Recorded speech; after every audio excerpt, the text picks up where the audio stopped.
And there are also the issue on that when it comes to the employer of how passable you are. And some people in the transgender community are very passable, and some are not. All depends because, And curiously, then it also depends upon who they already have in their employ, whether those people would be able to work well, collaboratively, team-oriented activities, etc., with someone who was not representative of the traditional categories. Right. For example, myself out in Illinois, when I started transitioning, I was professionally driving, and they'd never Semi-trucks. At that time, it was bus, paratransit Okay. bus, Okay. and there were drivers there in my terminal that have never ever seen or interacted with a transgender individual.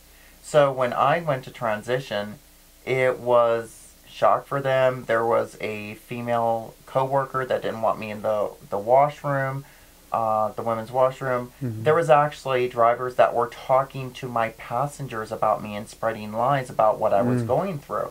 And this is something that we do deal with. So that makes it hard for us to move forward in accepting ourselves sometimes and understanding where we need to be because we got so many different forces coming at us. Which, in that sense, it's especially a trans issue, but not exclusively a trans issue, to say that we're living within a transitional time, waiting for society to catch up with where we've gone, because society hasn't caught up yet. No, it's and that gets in the way of being yourself, because I can only be me as much as you'll allow me to be me, is kind of the reasoning I find within it. It to a point, but it also depends. In the transitional process, there's standards that we have to follow to transition. And one of the first things we have to do is we have to get the counseling services for us, whether it's a psychologist, psychiatrist, or a basic counselor, social worker, and get us to that point where we're comfortable with ourselves, because we need to be prepared for all these things that are going to be thrown at us. So once again, it goes back to, when does the person actually allow themselves to be themselves? They have to be to a point where they accept themselves. If you look at the difference when we grow up, there's gender identity and there's sexual orientation, two different completely things. So as we're growing up, we develop our gender identity. If we're born male and we're playing with trucks and cars and like girls, then that's more likely where you're going to be in your life. You develop that at a young age. When you move later in life, sometimes those change, sometimes they don't. Most trans people know from 2 to 5 years old whether or not they were born in the wrong body. Sexual orientation is the same way. You don't just wake up one day and say, I'm going to be gay or I'm going to be lesbian. It doesn't happen that way. I know it was fundamentally different from the time I was 4. I was just going to figure out what it was, because it was so not talked about. I couldn't even name it. I understand that too, and I grew up in a small town in Illinois of 10,000 people. Okay. And it was in a farming community. And the only way I got to know about transgender individuals was through a book at my library that was on a transgender individual who transitioned, who was working for the Chicago Sun-Times at the time, if I remember correctly. Okay. And that was my first experience. And then finally, 11 years old, when things really came about, I got involved with the right counselor. I was saying, to clarify, your first experience with the information. Yes.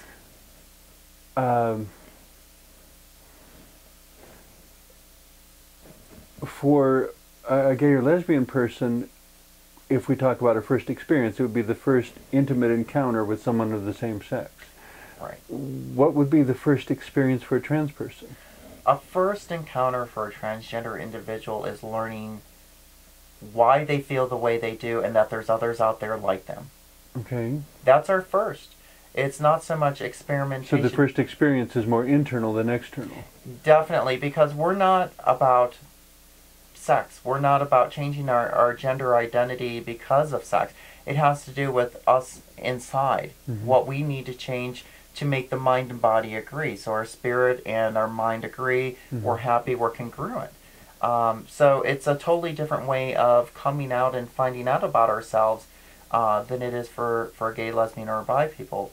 We basically coming out is learning that there are other people like us, learning why we're feeling the way we do, and also eventually coming out and showing the identity that we want to be or who we feel we should have been. And whether that's in our private homes or whether that's out in the public, that's up to the individual. Well, of course, for gays and lesbians, the first experience is often, or usually even, not when they first recognize the difference. It's when it becomes acted out. But it's not that being gay or lesbian is about sex, but sex becomes a lens that makes a lot of things very clear. But it's not only about sex, because of course it relates to your relationships with your siblings, parents, community, what hope you have for having a lifelong partnership with someone. Right. You know, the idea of being an adult and actually getting to grow older with someone and being there for each other through the good times and the bad times and the ups and downs of life and building a home together. I mean, those are things that don't require any particular gender orientation. And in that sense, I sometimes tell people, as messed up as the world is, those who find love in any form whatsoever are the lucky ones. You know, and by that I mean, you know, not just who you go to bed with, but who you share the kitchen and the dining room and the chores and the pets, all the aspects of life with. You know, to where you can't think of dealing with life without that person being there. Right, and for transgender individuals, it's first of all finding themselves and getting to know who they are. Once they do, then they can determine who they want to partner with. And give an example, a male to female transgender individual, before they transition, may like girls and be going through that aspect. Once they transition, you've got the hormonal changes, you got the physical changes, and that does affect who we are sometimes. And sometimes they may decide to still go ahead and date women and be with women, and sometimes they decide to date men, or sometimes they decide to date both.